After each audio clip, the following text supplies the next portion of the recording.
12वी सायन्स उत्तीर्ण झालात त्याबरोबरीनं CETचा सुद्धा निकाल लागलाय, JEEचा निकाल लागलाय आणि याबरोबरीनं नीट परीक्षेचा सुद्धा निकाल लागलाय आणि आता आपल्याला प्रश्न पडलाय की आता पुढे काय।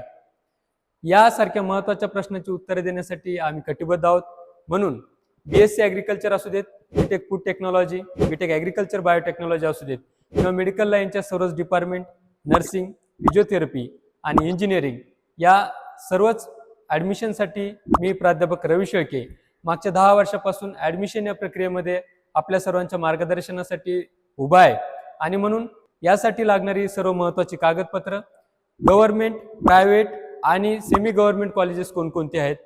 ऑनलाईन फॉर्म कसा भरावा, ॲडिशनल मार्क्स देणारे डॉक्युमेंट्स कोणकोणते आहेत, याबरोबरीनं ॲडमिशन कुठल्या डिग्रीसाठी घ्यावेत जेणेकरून आपल्याला स्कॉलरशिप किंवा शिष्यवृत्ती अवेलेबल आहेत, यासाठीची सर्व इत्थंभूत माहिती मिळवण्यासाठी आपण आमच्या